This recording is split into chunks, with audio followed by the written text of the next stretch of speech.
ये जो नरेंद्र मोदी का जो नया भारत है, इस नए भारत में भी देर हो सकती है लेकिन अंधेर नहीं हो सकती। देर हो सकती है लेकिन इंसाफ सबका होगा, हिसाब किताब सबका होगा।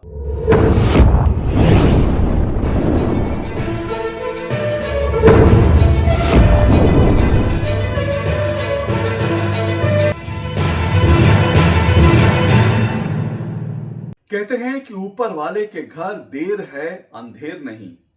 भाव यह है कि देरी हो सकती है, टाइम लग सकता है, समय लग सकता है, लेकिन ऊपर वाला सबका हिसाब रखता है और फिर सबके साथ इंसाफ होता है। बीते 24 घंटे में भारत से जुड़ी दो ऐसी खबरें आई हैं। भारत से जुड़ी दो अंतर्राष्ट्रीय फलक की ऐसी खबरें आई हैं जिन खबरों को देख करके भारत के संदर्भ में भी यह कहा जा सकता है कि ये जो नया भारत है ना, ये जो न्यू इंडिया है, ये जो नरेंद्र मोदी का जो नया भारत है, इस नए भारत में भी देर हो सकती है लेकिन अंधेर नहीं हो सकती। देर हो सकती है लेकिन इंसाफ सबका होगा, हिसाब किताब सबका होगा। अब देखिए ना, देर तो बहुत हुई। 17 साल के बाद मुंबई पर आतंकवादी हमले का मास्टरमाइंड तहव्वुर हुसैन राणा वो भारत आ गया है। उसका प्रत्यर्पण अमेरिका से कराकर भारत उसे हिंदुस्तान ले आया है ताकि यहां लाकर मुंबई पर जो उसने आतंकवादी हमला किया था उसका इंसाफ हो सके। 26/11 का मुंबई आतंकवादी हमला तो आपको अच्छी तरह से याद होगा। वो खौफनाक मंजर आपको याद होगा जब आतंकवादियों ने, ऐसा लगता था कि मुंबई, पूरे मुंबई शहर में जैसे हमला बोल दिया है और एक तरह से उस वक्त की जो सरकार थी उसको बंधक बना लिया है। जिस तरह से उन्होंने ओबराय होटल में और उसके बाद ताज होटल में जिस तरह से उन्होंने कब्जा कर लिया, वहां पर जो लोग थे उनको अपने कब्जे में ले लिया और उसके बाद भारत को एक लंबी लड़ाई लड़नी पड़ी। भारत के जो कमांडोज थे, भारत के जो सुरक्षा बल थे, उनको एक लंबी लड़ाई लड़नी पड़ी इन आतंकवादियों से, ट्राइडेंट होटल को और जो ताज होटल है उसको छुड़ाने में। तो वो खौफनाक मंजर आपको अच्छी तरह से याद होगा। पूरी दुनिया में भारत को लेकर के, भारत की सुरक्षा को लेकर लोगों ने सवाल उठाए थे कि कैसा भारत देश है कि जहां पर इतना बड़ा आतंकवादी हमला हो जाता है। अब इस आतंकवादी हमले के 17 साल बाद इस हमले का जो मास्टर माइंड है तहव्वुर हुसैन राणा, भारत उसको ले आया है प्रत्यर्पण करके अमेरिका से। ये तहव्वुर हुसैन राणा जो है ये अमेरिका की जेलों में बंद था और अमेरिका में इसके ऊपर 1-2 मुकदमे चले थे, लेकिन अमेरिका लगातार इसको, क्योंकि ये 26/11 हमले का मास्टरमाइंड था, तो भारत चाहता था कि 26/11 के मामले में इंसाफ हो सके, न्याय हो सके और ये जो पूरा 26/11 आतंकवादी हमले का जो प्लॉट है ना, इस प्लॉट को अनर्थ करने के लिए, इस प्लॉट के जो है तह तक जाने के लिए भारत को और पूछताछ करनी थी। तहव्वुर हुसैन राणा को भारत चाहता था कि यहां लाकर पूछताछ करे, लेकिन तहव्वुर हुसैन राणा कई तरह से जो है अब तक बचता फिर रहा था। मैंने आपको पहले भी बताया था कि तहव्वुर हुसैन राणा जो है कानूनी पेचीदगियां तो इस्तेमाल कर ही रहा था और उसने जो है ये भी एक तरह से जो है भारत के खिलाफ ये भी उसने एक शिगुफा जो उछाला कि मैं मुसलमान हूं और भारत में मुसलमानों को न्याय नहीं मिलता। ये जो मैंने आपको बताया था, ये जो राणा अयूब है, ये जो अरफा खानम शेरवानी है, ये जो भारत का विपक्ष है ना, जो जिस तरह से भारत को लेकर के एक इंटरनेशनल एजेंडा बनाता है कि भारत में अल्पसंख्यक सुरक्षित नहीं है, अल्पसंख्यक जो है वो, उनके साथ न्याय नहीं होता, तो उसी सब लाइन को उठा करके तहव्वुर हुसैन राणा अमेरिका की अदालत में जिरह कर रहा था कि भारत में मुसलमानों को न्याय नहीं मिलता, मैं एक मुसलमान हूं तो इसलिए मुझे भारत ना भेजा जाए। लेकिन आखिरकार भारत और नरेंद्र मोदी सरकार उसको भारत लाने में कामयाब हो गए। वो भारत पहुंच चुका है और मुंबई में और साथ साथ दिल्ली में, दिल्ली के जो सबसे सुरक्षित जेल हैं वहां तहव्वुर हुसैन राणा की जो है स्वागत की पूरी तैयारी कर ली गई है। वहां उससे पूछताछ होगी और उससे हर तरह की पूछताछ होगी और उससे 26/11 का जो आतंकवादी हमला था उसके राज उगलवाए जाएंगे। अब याद कीजिए कि जो मैं कह रहा हूं ना, नरेंद्र मोदी का न्यू इंडिया, नया भारत, वो कैसे बदला है। इससे पहले भी भारत पर आतंकवादी हमले होते थे, लगातार होते थे और बीच में तो एक दौर ऐसा था जहां भारत में कहीं पर भी आतंकवादी हमले हो जाते थे। कहीं मंदिर में हो जाते थे, दिल्ली के कनॉट प्लेस में, सरोजिनी नगर में हो जाते थे, मुंबई में ट्रेन में हो जाते थे, वाराणसी में जो है संकट मोचन हनुमान मंदिर में हो जाते, जयपुर में हो जाते थे। जहां भी भारत में आतंकवादी हमले हो जाते थे और जब आतंकवादी हमला होता तो भारत जो है अपना मुंह जो है वो लटकाते हुए अमेरिका के पास जाता था और अमेरिका से कहता था, देखो जी पाकिस्तान ऐसे आतंकवादी हमले कर रहा है, हमको इंसाफ चाहिए। और अमेरिका जो है कागजात लेके रख लेता था, कहता हाँ जी ठीक है जी, कुछ करेंगे करेंगे। वो एक दो जो है गीदड़ भपकी पाकिस्तान को देता, लेकिन उसके बाद पाकिस्तान अगले आतंकवादी हमले की तैयारियों में लग जाता। ये हाल था क्योंकि भारत में जो व्यवस्थाएं थी, भारत में जो सुरक्षा व्यवस्था हो, भारत की जो गुप्तचर एजेंसियां हो, भारत में जो तमाम जो व्यवस्थाएं थी, भारत में जो पॉलिटिकल विल थी, वो बिल्कुल नहीं थी। लेकिन नरेंद्र मोदी के न्यू इंडिया में ये सब कुछ जो है बदल गया है, सब कुछ पलट गया है। अब भारत जो है, सोचिए नरेंद्र मोदी ने साल 2011 में जब वो गुजरात के मुख्यमंत्री थे, तब उन्होंने तहव्वुर हुसैन राणा को लेकर ये कहा था कि उसको भारत लाना चाहिए और ये जो है तभी इंसाफ होगा। और अब देखिए जब वो प्रधानमंत्री बने तो बीते 10 साल से लगातार वो कोशिश कर रहे थे। और मैंने आपको पहले भी बताया था, अमेरिका से उसको लाना इतना आसान नहीं था, क्योंकि एक तरफ पाकिस्तान और अमेरिका का जो डीप स्टेट है उसकी जो मिली भगत थी, उसके कारण जो है अमेरिका भी बहुत इसमें दिलचस्पी नहीं ले रहा था। लेकिन अब क्योंकि अमेरिका में भी सत्ता पलट हो गई, अब अमेरिका में भी डीप स्टेट जो है उसकी जड़ें खोद डाली हैं जो है डोनाल्ड ट्रंप ने, इसलिए उसको भारत लाने का रास्ता जो है साफ हो गया। और नरेंद्र मोदी लगातार इस बात पर कायम थे कि तहव्वुर हुसैन राणा चाहिए ही चाहिए, लगातार वो इस पर जोर दे रहे थे। और 10 साल की मेहनत के बाद तहव्वुर हुसैन राणा को भारत लाने में कामयाब रहे। अब जैसा मैंने कहा ना कि तहव्वुर हुसैन राणा का आने का मतलब जो है इतना सोचिए कि उसमें एक तो यह है कि दो चीजें होंगी उससे। एक तो इस बात को समझिए कि जो जो इसका पूरा का पूरा नेटवर्क था, और ये जो तहव्वुर हुसैन राणा को लेकर पाकिस्तान किस तरह से, क्योंकि वो तहव्वुर हुसैन राणा, फिर से आपको बता रहा हूं, ये मेन कॉन्स्पिरेटर था जो तमाम फंडिंग कर रहा था, तमाम चीजें तैयार कर रहा था।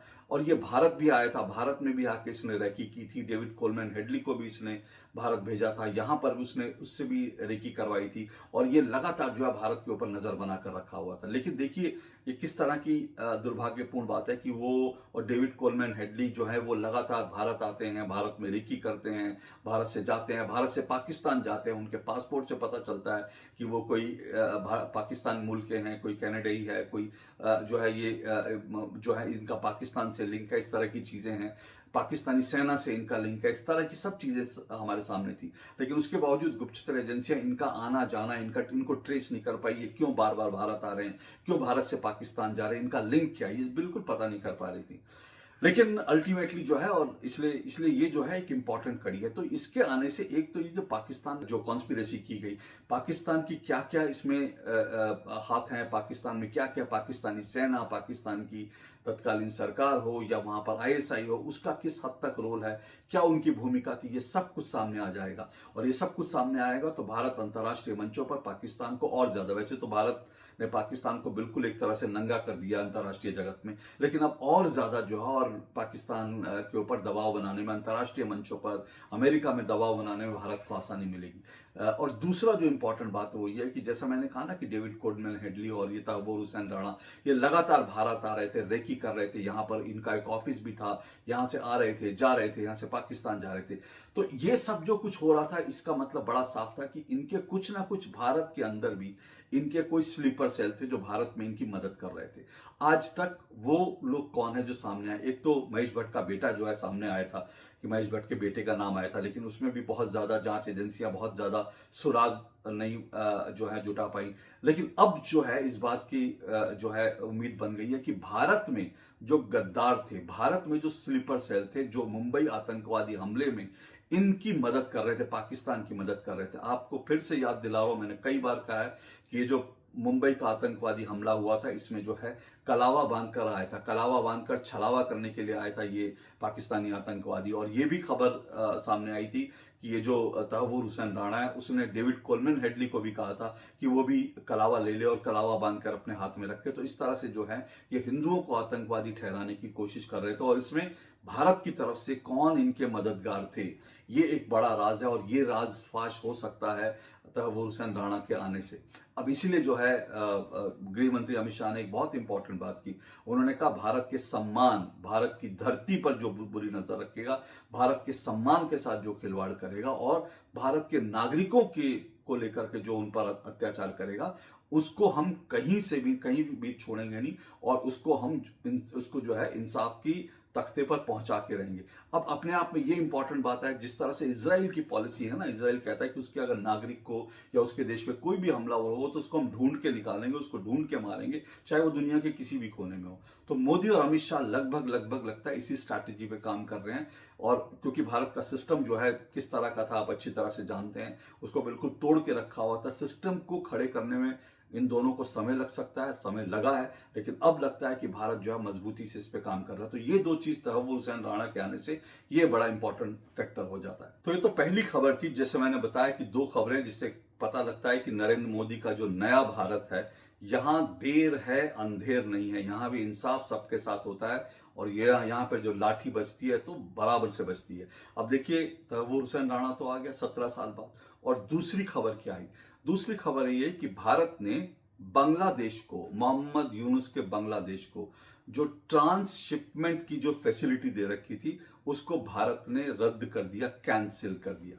अब ये ट्रांसशिपमेंट की जो फैसिलिटी है ना, ये क्या है? ये दरअसल ट्रांसशिपमेंट की जो फैसिलिटी है, ये भारत ने अपने पोर्ट, अपने जो बंदरगाह हैं, अपने हवाई अड्डे हैं, ये बांग्लादेश को जो है ये सुविधा दी थी कि बांग्लादेश जो है भारत में अपना जो एक्सपोर्ट बांग्लादेश को करना है, वो भारत अपना एक्सपोर्ट का सामान जो है वो भारत के इंफ्रास्ट्रक्चर को इस्तेमाल करके यहां से अपने आगे ले जा सकता है। यानी अगर बांग्लादेश से कोई खरीदारी करना चाहे, भूटान, म्यांमार या नेपाल जो है, तो वो जो है बांग्लादेश को सीधा वहां भेजना मुश्किल होगा।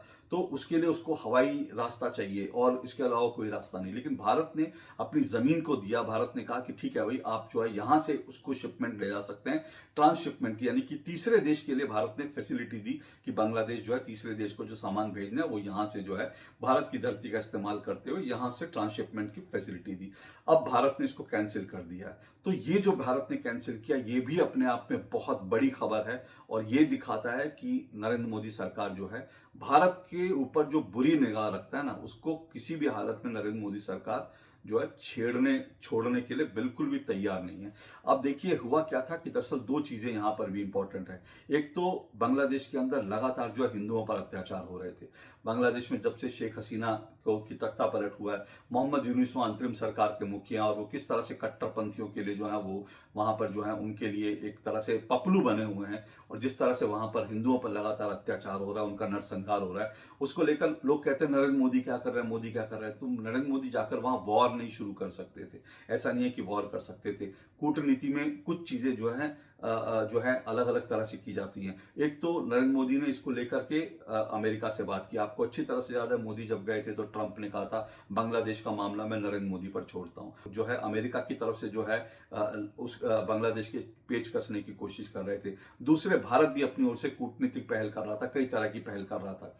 अब इसमें जो है इस बीच जो मोहम्मद यूनुस जो है वो इतने बड़े तुर्रम खां बन गए कि वो चीन में जाकर कहते हैं कि जो है जो भारत की 7 सिस्टर्स हैं, भारत का जो नॉर्थ ईस्ट एरिया है ना, वो लैंडलॉक एरिया, यानी चारों तरफ वो जमीन से घिरा हुआ है और चीन वहां तक नहीं पहुंच सकता। तो बाकायदा बांग्लादेश ने ऑफर किया कि भैया वहां तक पहुंचने में आपको मैं मदद करता हूं, आप मेरे पास आ जाओ और मैं आपको वहां पर नॉर्थ ईस्ट का जो है आर्थिक रूप से वहां पर आपको पहुंचने के लिए मैं मदद कर दूंगा, और बांग्लादेश जो है उसमें फैसिलिटेट कर देगा। तो एक तरह से वो नॉर्थ ईस्ट, भारत के नॉर्थ ईस्ट में चीन की दखल को निमंत्रण दे रहे थे, और वो भी बांग्लादेश के रास्ते।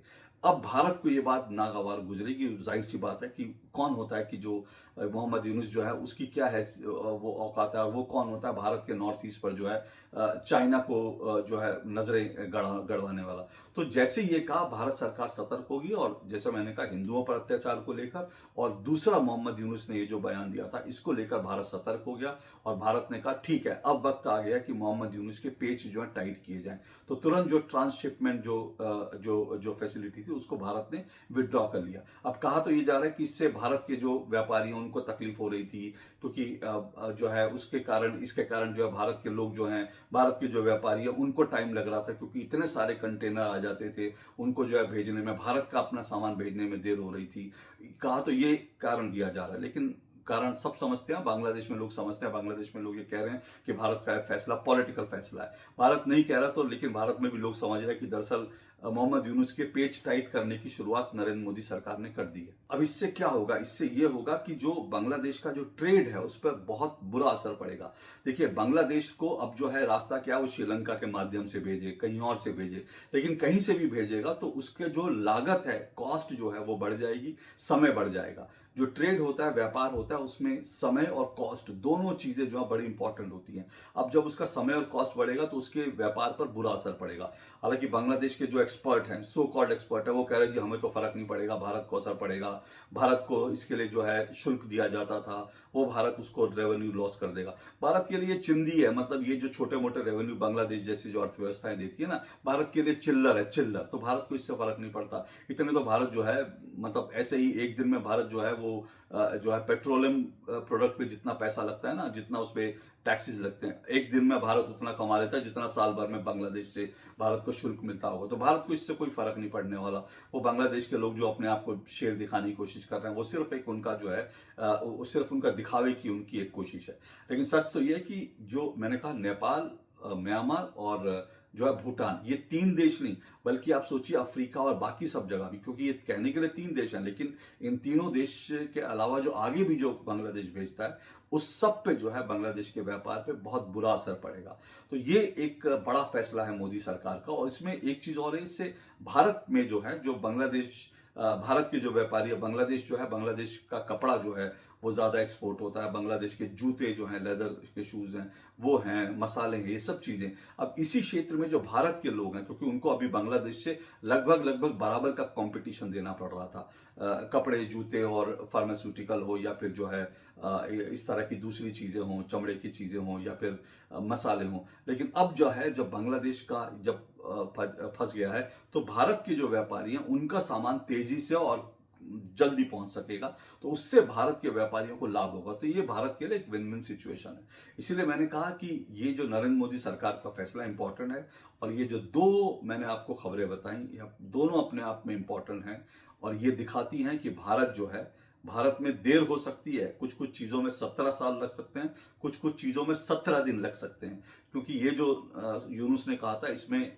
कुछ दिन हो गए, ऐसा नहीं है कि बड़ा लंबा समय।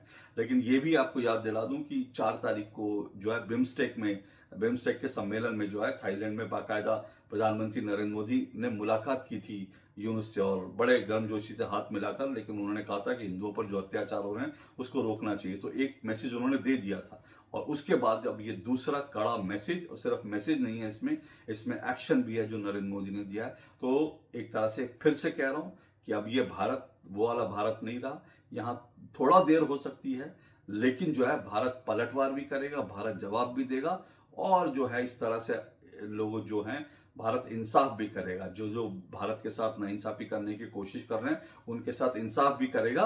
और भारत की लाठी जो है अब जब लगती है ना, तो उसकी गूंज दूर तक सुनाई देती है। बांग्लादेश को भी सुनाई दे रही है, पाकिस्तान को भी सुनाई दे रही है, और तहव्वुर हुसैन राणा को तो अब क्या क्या सुनाई देगा वो कुछ दिन में पता चलेगा। आज के लिए इतना ही। नमस्कार।